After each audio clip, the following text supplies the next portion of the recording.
బాబాసాహెబ్ అంబేద్కర్ రచించిన రాజ్యాంగం ప్రకారంగా భారత కాంగ్రెస్ పార్టీ అధ్యక్షురాలు శ్రీమతి సోనియా గాంధీ గారి పిలుపు మేరకు దేశవ్యాప్తంగా విజయన కాంగ్రెస్ ఎన్నికలు నిజాయితీగా జరిపించడం జరిగింది సోదరులారా. మరి ఆ ఎన్నికల్లో జగిత్యాల జిల్లా అధ్యక్షునిగా గుండా మధు గారు మరి అత్యధిక మెజార్టీ గెలవడం జరిగింది. వారికి హృదయపూర్వక శుభాకాంక్షలు తెలియజేస్తూ గౌరవ ఎమ్మెల్సీ అన్న జీవన్ రెడ్డి గారి చేతుల మీదుగా జిల్లా కాంగ్రెస్ పార్టీ అధ్యక్షులు లక్ష్మణ్ కుమార్ గారి చేతుల మీదుగా సన్మానం పొందవలసిన సందర్భంగా కోరుతా ఉన్నాను.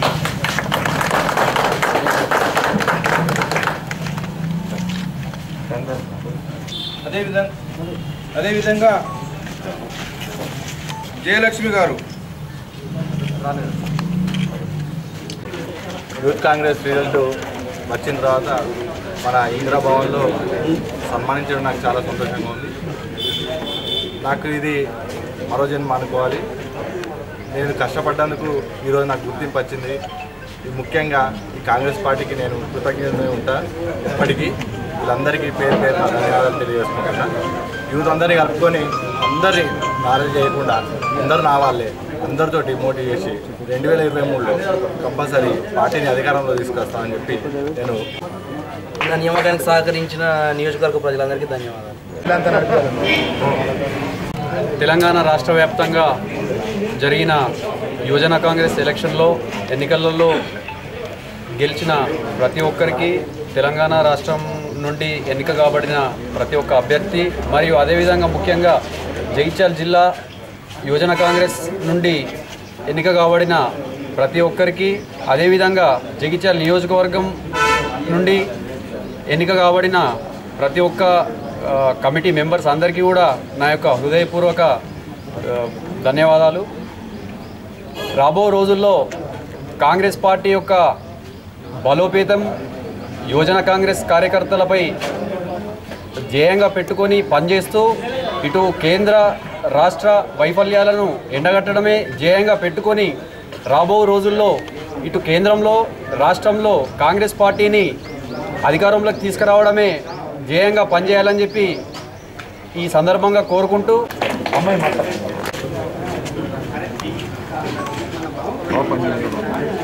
కాంగ్రెస్ ఎలక్షన్లో పోటీ చేయడానికి నాకు సహకరించిన పెద్దలు ఎమ్మెల్సీ జీవన్ రెడ్డి గారికి, జిల్లా అధ్యక్షుడు అడ్డూరు లక్ష్మణ్ కుమార్ సార్ గారికి, కోరుట్ల ఇన్ఛార్జ్ జువార్ నరసింహ పిలుపుకు కృషి చేసిన ప్రతి ఒక్కరికి పేరు పేరున ధన్యవాదాలు చెబుతూ నేను కాంగ్రెస్ పార్టీ ముందుకు పోవడానికి ప్రతి క్షణం నేను పనిచేస్తానని ఈ పెద్దల సమక్షంలో మాట ఇస్తూ ఖచ్చితంగా నేను పార్టీకి పనిచేస్తానని హామీ ఇస్తున్నాను. పక్కకు ఫోటో చూడు.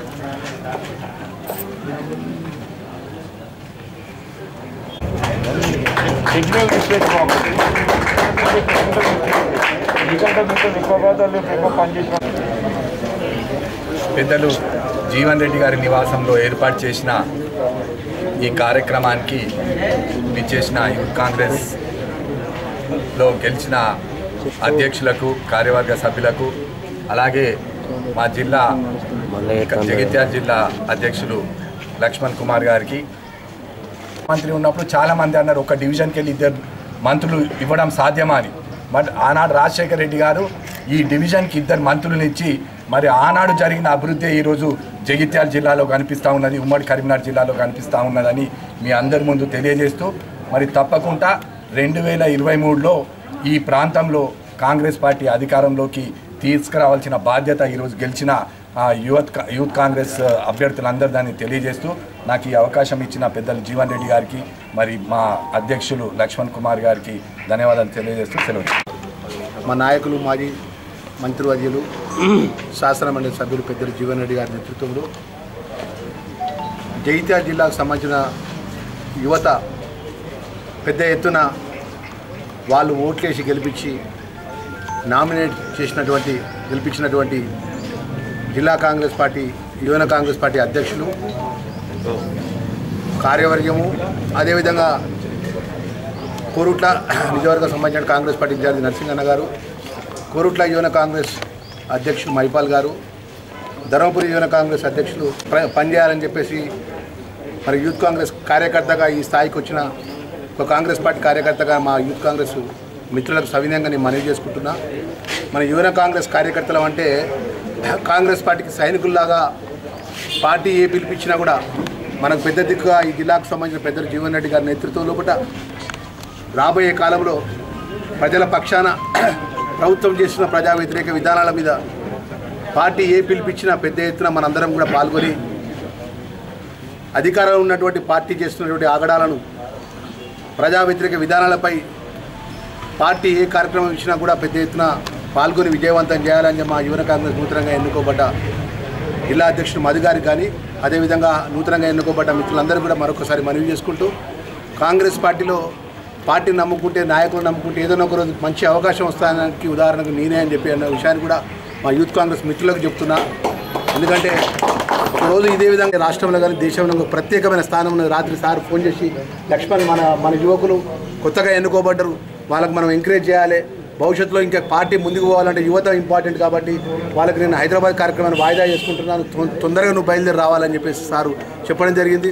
అదేవిధంగా నర్సింగ్ కూడా అదృష్టం అందుబాటులో రావడం ఉన్నది. ఎందుకంటే పెద్దలు వారి యొక్క 3 నియోజకవర్గంలో కూడా రేపు రాబోయే కాలంలో ప్రజలకు ఒక సంకేతం పోవాలి, ఖచ్చితంగా కాంగ్రెస్ పార్టీ 23లో గెలుస్తుందని ఒక సంకేతం ప్రజలు బలంగా పోవాలి పెద్దలు జీవన్ రెడ్డి గారి నేతృత్వంలో. కాబట్టి ఈరోజు మరి నిజంగా మా యూత్ కాంగ్రెస్ మిత్రులకు అందరికీ కూడా మనస్ఫూర్తిగా యూత్ కాంగ్రెస్ కార్యకర్తగా నేను చెప్తున్నా, ఒకటే నిజాయితీగా మనం చెప్పిన మాటలను ఖచ్చితంగా పనిచేయాలి. రాజకీయ పరంగా మన పెద్ద కుటుంబం కొన్ని ఇబ్బందులు అవన్నీ మర్చిపోవాలి. మనం ఏదున్నా మన పార్టీ పరంగా నిర్ణయం ఏది ఉంటుందో ఆ నిర్ణయానికి పెద్దల మాట కట్టుబడే ముందుకు పోతే భవిష్యత్తు ఉంటుందనే విషయాన్ని మరొక్కసారి మా యూత్ కాంగ్రెస్ మా నాయకులకు అదేవిధంగా నూతనంగా ఎన్నుకోబడ్డ మిత్రులకు సవినయంగా మనవి చేసుకుంటూ మనస్ఫూర్తిగా కాంగ్రెస్ పార్టీ పక్షాన వారికి హృదయపూర్వకంగా ధన్యవాదాలు, కృతజ్ఞతలు, కంగ్రాచులేషన్స్ చెప్తున్నాను.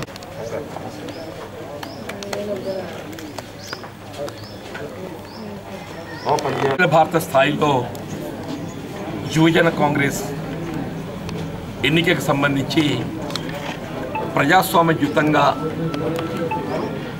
పారదర్శకంగా ఎన్నిక నిర్వహింప చేయాలనేటువంటి ఒక తలంపుతోని అఖిల భారత కాంగ్రెస్ అధ్యక్షురాలు సోనియా గాంధీ గారు, రాహుల్ గాంధీ గారి నేతృత్వంలో తెలంగాణ రాష్ట్రంలో నిర్వహింపబడ్డటువంటి ఒక యువజన కాంగ్రెస్ ఎన్నికల్లో జగిత్యాల జిల్లాకు సంబంధించి యువజన కాంగ్రెస్ అధ్యక్షుడిగా సోదరుడు గుండా మధు గారు ఎంపిక కావటం, అట్లాగే జగిత్యాల శాసనసభ నియోజకవర్గానికి సంబంధించి సోదరుడు తీపిరెడ్డి బాపురెడ్డి గారు అధ్యక్షుడిగా ఎంపిక కావటం, ఒక ఉపాధ్యక్షులే కానీ ప్రధాన కార్యదర్శులే కానీ మరి ఎన్నికల్లో పారదర్శకంగా ప్రజాస్వామ్యయుతంగా ప్రక్రియ కొనసాగటానికి తోడ్పడినటువంటి బాధ్యతలు చేపట్టినటువంటి యువజన కాంగ్రెస్ మిత్రులందరినీ కూడా నేను హృదయపూర్వకంగా అభినందిస్తున్నాను చెప్పంటున్నాను. ఈ కార్యక్రమాన్ని నిర్వహింపచేయటం, కార్యక్రమంలో పాల్గొన్నటువంటి మిత్రులు జగిత్యాల జిల్లా కాంగ్రెస్ అధ్యక్షులు అడ్లూరి లక్ష్మణ్ కుమార్ గారు, మిత్రులు కోరుట్ల శాసనసభ నియోజకవర్గానికి మరి గతంలో శాసనసభ్యుడిగా ఎన్నికల్లో పోటీ చేసి ప్రస్తుతం ఏదైతుందో కాంగ్రెస్ పార్టీ బలోపేతానికి బాధ్యత నిర్వర్తిస్తున్నటువంటి సోదరుడు జువాడి నరసింహరావు గారు హృదయపూర్వకంగా నమస్కారం చెప్తూ వీళ్ళ ప్రజాస్వామ్యానికి పారదర్శకతకు మరి అద్దం పట్టే విధంగా ఈ యువజన కాంగ్రెస్ ఎంపిక నిర్వహింప చేయటం యావత్ భారతదేశంలోనే ఇదొక నూతన ప్రక్రియగా మరి పేర్కొనడం తప్పదని చెప్పంటుంది. మరి ఈ ప్రక్రియలో ఎంపిక కాబడ్డటువంటి వీళ్ళ యువజన కాంగ్రెస్ మిత్రులపై పార్టీ బలోపేతానికి మరి వారిపై ప్రధాన బాధ్యత ఉంటుంది. వీళ్ళ సమాజ నిర్మాణంలో కానీ సమాజ నిర్మాణంతో పాటుగా ఏ రాజకీయ పార్టీ బలోపేతమైనా కానీ ప్రధాన బాధ్యత యువజన సోదరులపై ఉంటుందని చెప్పండి. వీళ్ళ కాంగ్రెస్ పార్టీకి వెన్నెముక లాంటి యువజన కాంగ్రెస్ ఇవాళ ఎన్నికల్లో వీళ్ళ అధికారం అనేది ఏదైతుందో వీళ్ళ ప్రజాసేవకు అదొక మార్గం. ఆ మార్గం ఎంచుకోవటానికి బాధ్యత నిర్వర్తించడానికి ప్రజల యొక్క మద్దతు పొందటం లోపల మరి క్రియాశీల పాత్ర పోషించాలని చెప్పండి.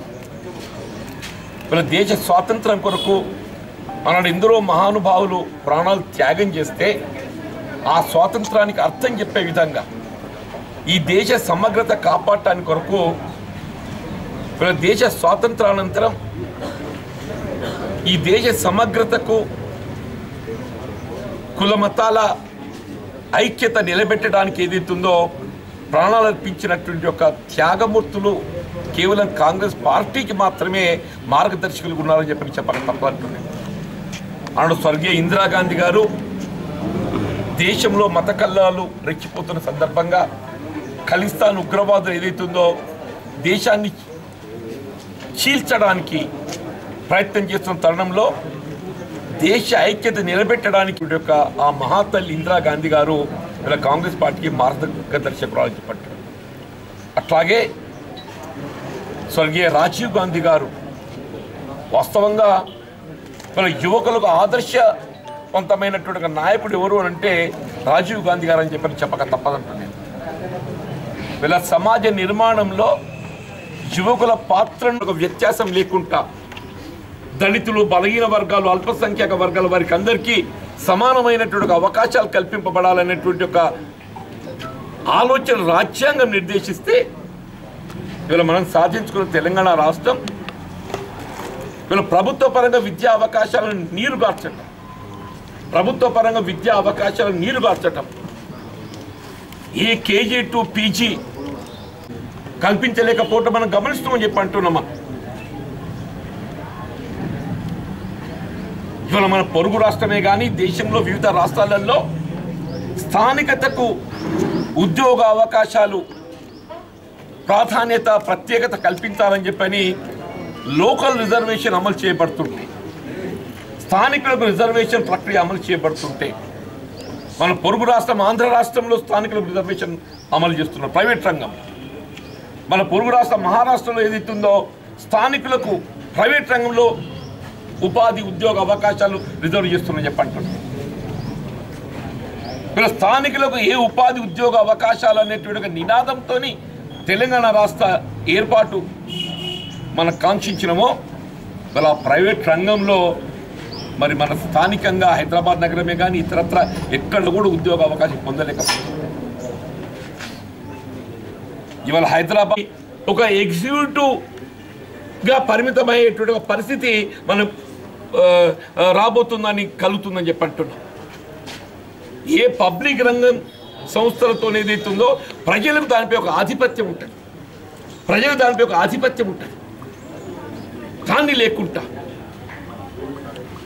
ముఖ్యంగా ఏ భారతదేశం వ్యవసాయ రంగంపై ప్రధానంగా ఆధారపడ్డదో ఇప్పుడు ఆ వ్యవసాయ రంగం మనం గమనిస్తున్న గడిచిన రోజులకి ఏదైతుందో రైతు ఇంత వణికించే చలిలో ఏదైతుందో దేశ రాజధాని మరి నిర్బంధించే విధంగా ఉద్యమదారి పట్టిందంటే మనం ఆలోచించాలని చెప్పండి. అలాంటి దేశాన్ని పట్టేది అన్నం పెట్టేటట్టు ఒక రైతుకు బాసడగా నిలవాలని చెప్పని రైతు ఉత్పత్తి చేసేటటువంటి వ్యవసాయ ఉత్పత్తులకు కనీస మద్దతు ధర కల్పించాలనే లక్ష్యంతో Congress party minimum support price కనీస మద్దతు ధర మరి నిర్వహించలేక మూతపడితే యాజమాన్యాలు చేతులు ఎత్తేస్తే ప్రైవేట్ రంగంలో ఉపాధి పొందుతున్నటువంటి ప్రైవేట్ ఉపాధ్యస్తులు కూడా చివరికి మహాత్మా గాంధీ ఉపాధి హామీ పథకంలో ఉపాధి పొందే పరిస్థితి మనం గమనిస్తూ చెప్పండి. కాబట్టి ఇవన్నీ ఏదైతే ఎందుకు చెప్తున్నానంటే ఇదంతా యువకుల మీద మీ మీద బాధ్యత ఉంది అంటూ నేను వాళ్ళు ఒకవైపు ఏదైతుందో కాంగ్రెస్ పార్టీ నిర్మాణం అంటే సమాజ నిర్మాణం. దయచేసి కాంగ్రెస్ పార్టీ నిర్మాణం, కాంగ్రెస్ పార్టీ బలోపేతం సమాజ నిర్మాణం కొరకు అని చెప్పండి మనం చేసుకొని చెప్పండి. ఆ దిశలో ఇవాళ కేంద్ర రాష్ట్ర ప్రభుత్వాలు వాళ్ళు చేసిన వాగ్దానాలనే కాకుండా వాళ్ళ బాధ్యతలు గుర్తు చేసే విధంగా మన ప్రజానీకానికి అండగా ఉండటం మన బాధ్యత అని చెప్పండి. వాళ్ళ హక్కులు కల్పించడం మన బాధ్యత అని చెప్పండి. ఈ నియంతృత్వ ప్రభుత్వంలో మనం అవసరం వస్తే లాగుతుందో వెరవకుండా వీళ్ళ ముందుకు పోవాల్సిన బాధ్యత మా యువజన కాంగ్రెస్ మిత్రులపై సోదరులపై ఉందని చెప్పండి. మనం నిర్బంధించడం కాదు, అవసరం వస్తే స్వీయ నిర్బంధన జైల్ భరో కార్యక్రమంతోనైనా కానీ ఈ ప్రభుత్వాన్ని స్పందింపచేయటం యువజన కాంగ్రెస్ బాధ్యత అని చెప్పండి. వీళ్ళ ప్రభుత్వాన్ని కదిలించే శక్తి కేవలం యువతరం పైన మాత్రమే ఉందని చెప్పంటున్నాం. దయచేసి మా యువజన కాంగ్రెస్ మిత్రుడి వల్ల ఈ సమాజ నిర్మాణ బాధ్యత ఏదైతే కాంగ్రెస్ పార్టీపై ఉందని భావిస్తున్నామో ఆ కాంగ్రెస్ పార్టీ బలోపేతం కొరకు ఇవాళ మీరు ఏదైతుందో మీరు ముందుండాలి. మీ పోరాటాన్ని స్ఫూర్తిగా ఏదైతుందో మేము అండగా ఉంటామని చెప్పండి. మీరు చేపట్టబోయేటువంటి ప్రతి కార్యక్రమంలో మీకు సూచనలు సలహాలు ముఖ్యంగా యువకులకు అండగా నిలిచే విధంగా చెప్పండి. ఎప్పటికీ మీకు ఏదైతుందో మిత్రులు కాంగ్రెస్ అధ్యక్షులుగా వారి బాధ్యతలు నిర్వర్తిస్తున్నారు. వారు స్వయంగా ఒక దళిత కుటుంబకి వచ్చిండు. సమాజంలో దళితులు బలహీన వర్గాల వారు ఏ విధంగా మరి వివక్షకు గురవుతున్నారు, వాళ్ళ హక్కులు కల్పించడానికి కొరకు ఏదైతుందో తన బాధ్యత కర్తవ్యాన్ని నిర్వర్తించడానికి మరి అహర్నిశలు మనకు అందుబాటులో ఉన్నాయి. అట్లా మిత్రుడు నరసింహరావు గారు ఏదైతుందో పెద్ద రత్నాకరరావు గారు వారు ఒక సర్పంచ్గా వారు ప్రజా జీవితంలో అడిగిడి పంచాయత్ సమితి అధ్యక్షులుగా శాసనసభ్యులుగా మంత్రిగా వారి జీవిత కాలం ఏదైతుందో ప్రజాసేవకి అంకితమైనటువంటి రత్నాకరరావు గారి యొక్క ఆలోచన విధానానికి అనుగుణంగా కేవలం ప్రజాసేవకి అంకితమై ముందుకొచ్చినటువంటి ఒక మిత్రుడు సోదరుడు నరసింహరావు గారు అందరం కూడా కలిసికట్టుగా అందరం మీకు తోడుగా నిలవడం జరుగుతుందని చెప్పి అంటున్నా.